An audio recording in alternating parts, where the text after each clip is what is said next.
আসসালামু আলাইকুম। আজকে আমি আপনাদের সাথে শেয়ার করব ফুলকপি বেগুনি ও মজাদার ছোলা ভুনা রেসিপি। প্রথমে করে দেখাবো ছোলা ভুনা রেসিপি। সাধারণত রোজার মাসে ইফতারিতে আমরা এটা বানিয়ে থাকি, আর অন্য সময় মাঝে মাঝে বিকালের নাস্তায় আমরা তৈরি করে থাকি।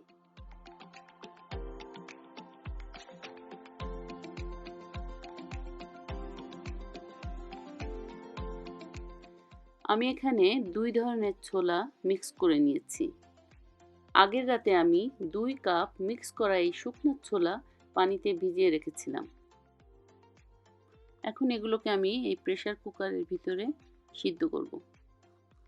পরিমাণ মতো পানি নিয়েছি আর দিয়ে দিলাম স্বাদ মতো লবণ। একটু লবণের পরিমাণ একটু বেশি রেখেছি যাতে ছোলার ভিতরে লবণটা সুন্দরভাবে ঢুকে যায়।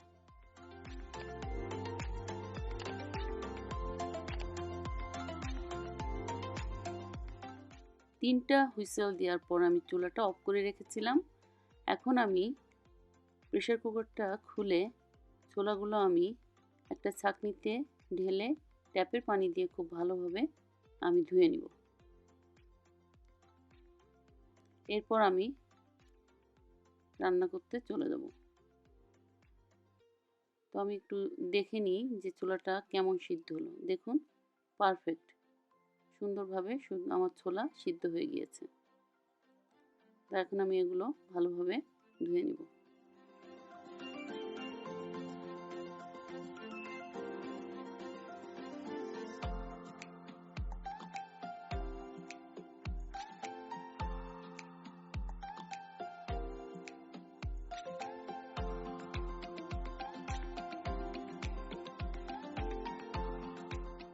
আমি এখানে নিয়ে নিলাম পরিমাণ মতো অলিভ অয়েলের তেল।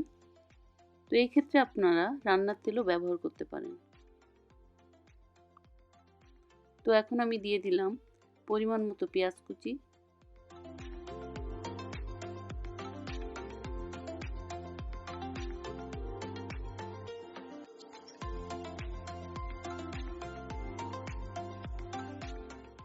এখন আমি এর ভিতর দিয়ে দিলাম 2টা তেজপাতা, একটু ছিঁড়ে দিলাম।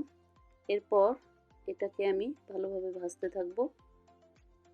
যখন দেখব পেঁয়াজের কালারটা একটু চেঞ্জ হয়ে এসছে, তখন আমি অন্য মশলাগুলো সব একে একে অ্যাড করব।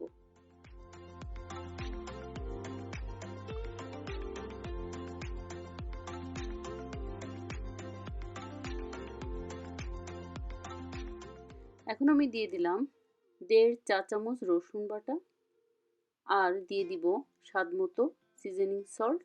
এটা অপশনাল, এটা আপনাদের না থাকলেও কোনো অসুবিধা নাই, রান্নার যে কোনো লবণ দিলেই হবে। আদা বাটা 1.5 চা চামচ, দিয়ে দিলাম পরিমাণ মতো লাল মরিচের গুঁড়া,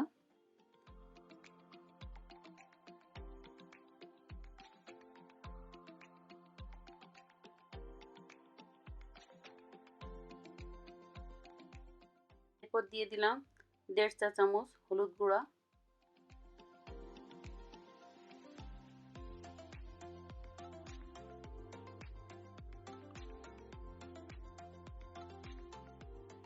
এখন একটু নেড়ে চেড়ে পরিমাণ মতো কষানোর পানি দিয়ে দিলাম। এরপর দিয়ে দিব বাকি শুকনা মশলাগুলো। তো এখানে আছে 1 চা চামচ ধনিয়া গুঁড়া, 1 চা চামচ জিরা গুঁড়া আর মিট মশলা। যে কোনো ব্র্যান্ডের আপনি মিট মশলা ব্যবহার করতে পারেন।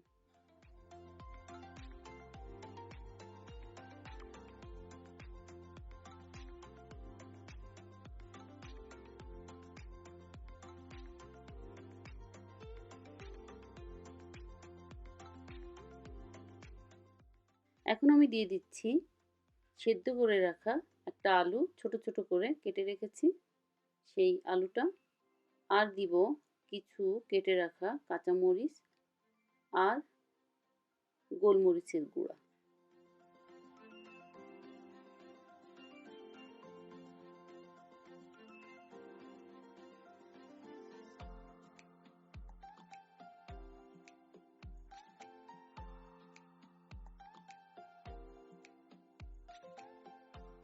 যেহেতু এখানে আমি একটা সেদ্ধ আলু দিয়েছি, এই কারণেই আমি একটু সামান্য পরিমাণ লবণ দিয়ে দিলাম।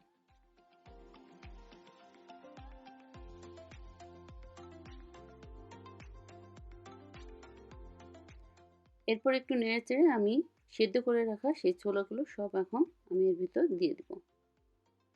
দিয়ে একটু নাড়াচাড়া করে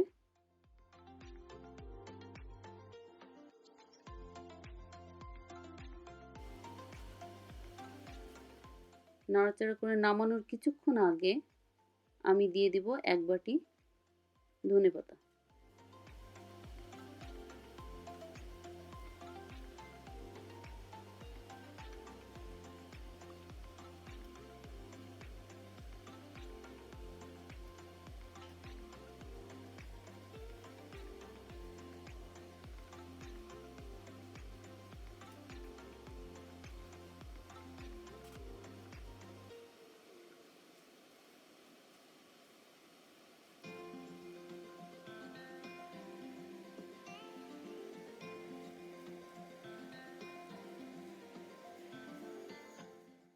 তো হয়ে গেল আমার ছোলা ভুনা। তো এখন পরিবেশন করতে চলে যাব।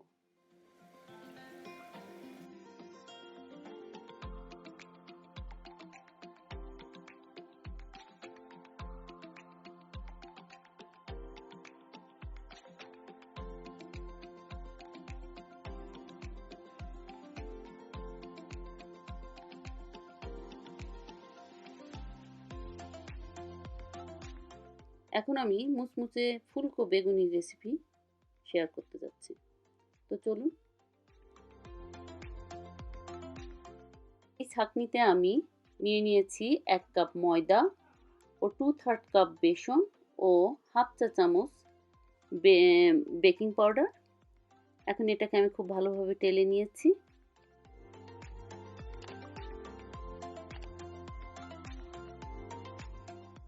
আমি এখন এর ভিতর দিয়ে দিচ্ছি হাফ চা চামচ আদা বাটা, হাফ চা চামচ রসুন বাটা আর কিছু শুকনা মশলা,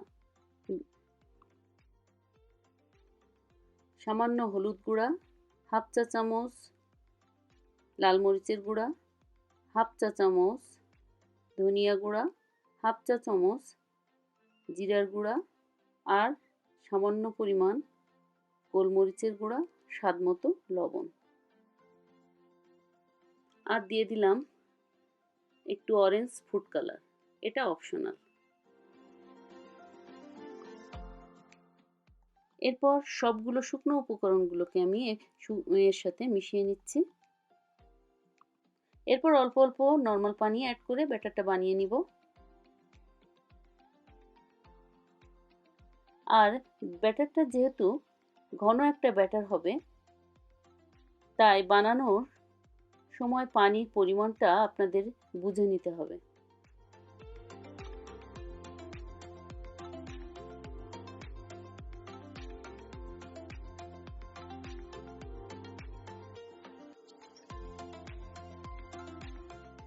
পানি দিয়ে বেসনটাকে পুরোপুরি গুলে নেওয়ার পর 3 থেকে 4 মিনিট এভাবে বেসনটাকে বিট করে নিতে হবে। এতে করে ভাজার সময় বেগুনিগুলো সুন্দরভাবে ফুলে উঠবে। আমার ব্যাটারটা হয়ে গেছে অলমোস্ট।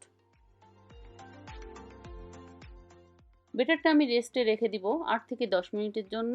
আর এর মধ্যে আমি বেগুনগুলো কেটে রেডি করে নিব। তো বেগুনের জন্য আমি এখানে ছোট সাইজের 2টা বেগুন নিয়েছি। এখন এগুলোকে আমি বেগুনের সাইজ করে কেটে নিব।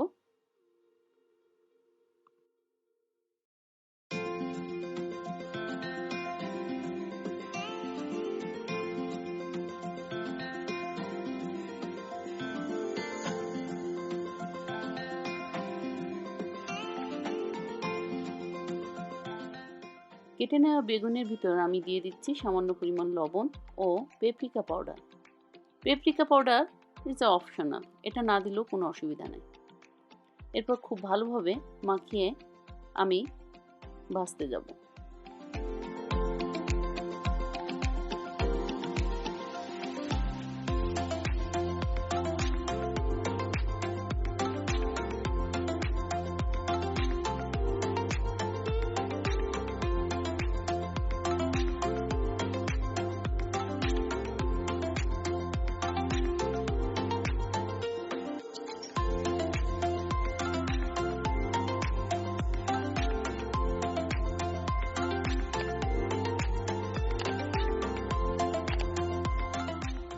চুলাটাকে আমি মিডিয়াম আঁচে রেখে বেসনের ব্যাটারে কোট করে গরম তেলে ফেলে উল্টে পাল্টে সব বেগুনগুলোকে ভেজে নিয়েছি। তো এইভাবে আমি সব বেগুনগুলো একে একে ভেজে নিব। এরপর চলে যাব পরিবেশন করতে।